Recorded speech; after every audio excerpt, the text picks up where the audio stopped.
Welcome to the Guy Fawkes channel. Today is part 2 of the series on time travel. In part 1 of this series, I spoke about the famous grandfather paradox, and also another sort of paradox that I have called the rescued grandmother paradox. The second paradox is where the inventor uses a time machine to go backwards in time and save his own grandmother. In that case, he may have heard the story of a life-saving event from his grandmother, and so he knew that rescuing her is necessary in order to confirm and preserve the timeline that leads to his own birth. Those pivotal events that preserve a timeline, I call them rescues. In this video, I would talk about 2 possible rescues and a dramatic intervention that may have disrupted our history. If time travel really existed, wouldn't we have many stories in our own history about encounters with time travel and miraculous rescues? As a matter of fact, hundreds or thousands of such stories do exist, but they are almost never attributed to time travelers. Many individuals have had their lives saved by coincidences and miracles, and the usual response by people who survive brushes with death is something like, "God loves me," or "It just wasn't my time yet." Few would think of crediting a time traveler from the future for the rescue. Maybe this will change someday. If time travel into past becomes accepted as scientifically possible, then many people will begin to think more seriously about this possibility. Then we may discover that there have been incidents like this, many of them, throughout our history. In this video, I want to focus on stories where a rescue was made or some major event occurred which was necessary to put history onto a critical timeline, when things could easily have gone a different way. I have 3 events I want to recall. Let's start with a story from Harvard historian Jerome Corsi. In 2014, he released a new book called No Greater Valor. This tells the story of a crucial battle in World War II called the Siege of Bastogne. Corsi talks about the miracle that allowed the Allies to overcome many obstacles and stop Hitler's war machine, even when all the odds were against them. This crucial victory did swing the momentum over to the side of the Allies and brought a more rapid end to the war. Here's Corsi, in his own words, talking about what happened at the end of 1944. I found that, the decisions made all the way through the battle were just seemingly the right decisions, even though there was no real reason for it. I mean, General McCauliffe, who was heading the 101st, he was the artillery commander, in command because the division commander was back briefing the War Department when the battle started, had the intelligence as the units were preparing to pull out the 101st from Camp Mermelon in France. On December 18th, he decided, 1944, he'd just gotten a command truck and headed, they thought they were going to Vervemont, another town in Belgium, and as he drove forward as fast as he could in his command car to get to Vervemont, he wanted to see it, which was, extremely important. You get there is one of the number 1 rules of success in anything, and see it yourself so you know what you're dealing with. And they got close to Vervemont, and McCauliffe said, "Look, General Middleton, the Corps commander, is in Bastogne. Let's just take a detour. We're ahead of the troops. We've got some time. Let's go see Middleton in person so I can one-on-one find out what the battle is about."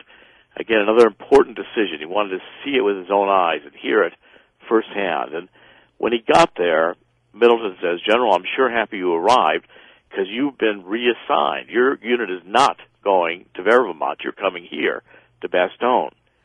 Just, providential. It was that he did that only because he wanted to see Middleton in person. Well, they had to redirect the entire 101st on the road to get it to Bastogne instead of Verbemont.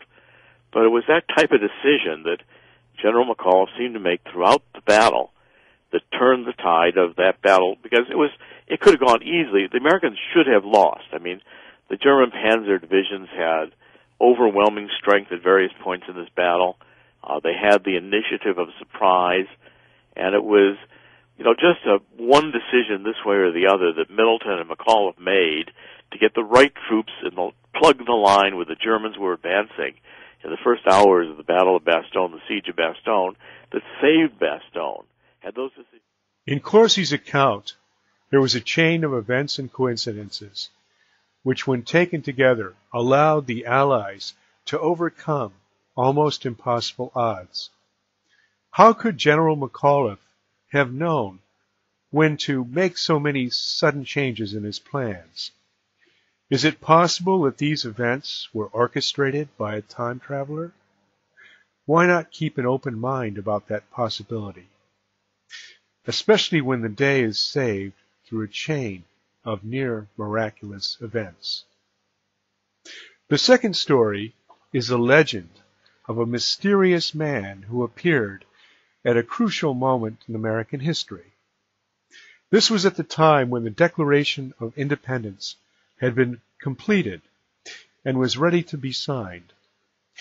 The account says that some of those in the room were wavering, wondering if this brave declaration was too big a step for a young and untested country.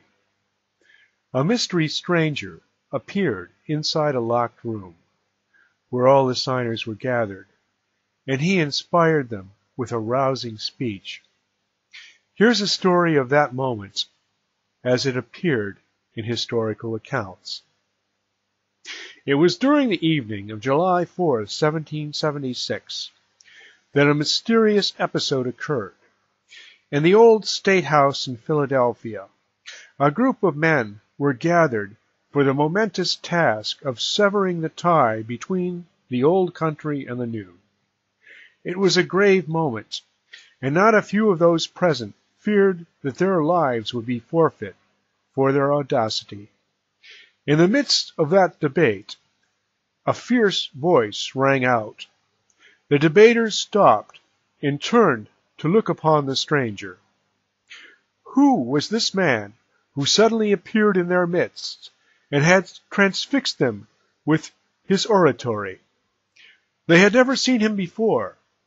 None knew when he had entered, but his tall form and pale face filled them with awe. His voice ringing with holy zeal, the stranger stirred them to their very souls. His closing words rang through the building. God has given America the chance and the right to be free. As the stranger finished and sank back into a chair exhausted, a wild enthusiasm burst forth. Name after name placed upon the parchment. The Declaration of Independence was signed. But where was this man who had precipitated the accomplishment of this immortal task, who had lifted for a moment the veil from the eyes of the assemblage and revealed to them a part at least of the great purpose for which the new country was conceived? He had disappeared. Never again was he seen, nor was his identity established. Now, is this a complete and accurate account, or is it merely a legend? I cannot say for sure, but there are similar accounts going back to the time of the signing. Isn't it possible that the future sent its own messenger back to this critical time in American history to assure that this vital document would be signed? Those who believe in time travel may find this legendary story easy to believe. In fact, some have said the unknown speaker was one of the agents of a secret order who guides and directs the destiny of America. The third story of a critical event goes back to the time of Napoleon. Most will know that Napoleon was initially seen as a great liberator. Beethoven wrote his Third Symphony, the Eroica, and it was initially dedicated to him. But near the height of Napoleon's popularity, his behavior suddenly changed. The change has been traced back to his expedition to Egypt. In particular, to a night he spent inside the Great Pyramid. Something happened that night, and after that, he was never the same. One person who has described this change in great detail is James Horak, a researcher into paranormal phenomena. Horak believes that Napoleon encountered time travelers while inside the pyramid, and indeed that when he returned from that fateful night, it was with a chip, a microchip, inside his skull. A chip that allowed him to be controlled by a group who had access to time travel technology. Listen as Mr. Horak tells his remarkable story. Right, okay, let's get back to Napoleon because I'm really interested in this. This baseline point in time whereby they know Napoleon is going to be on his own. Everything happens to him at that point. They implant the clipper chip in him. From that point onwards, Napoleon, well, it's written in history, all of a sudden he just becomes somebody completely different. Yeah. And he has all this knowledge and he motivates this army that were basically, peasants and God knows what else. No, he already had. I mean, he'd already done that. Yeah. Right. But from then on, he becomes less, not more, and loses the support of quite a bit of the military, loses support of the people at large because he makes himself an emperor. Why? Were they able to influence the chip in his head? Of course. They move him from being an advance of the French Revolution to being a restorer of the monarchy by example. Right, okay. And of course, he actually makes decisions that he wouldn't have made otherwise. I mean, everything splits at that moment in the pyramid and goes into two directions. Parallel directions. And parallel timelines. Yeah. You have to realize any time that you go back, you affect events that have already happened. You don't stop them from happening. You just create a variation timeline. How many times have they done this? Only once. Oh, really? Yeah. Well, they're afraid. They were surgical here. They were surgical. They were able to affect one man, and it changed things. They realized that they lost some things in what they did in this timeline. They realized that they lost some. So they're very careful not to complicate it more. They realize now that the complications are beyond their ability to control, and being control freaks. This is why when this is resolved, there are people that come in and straighten the things out for the protection of the continuum.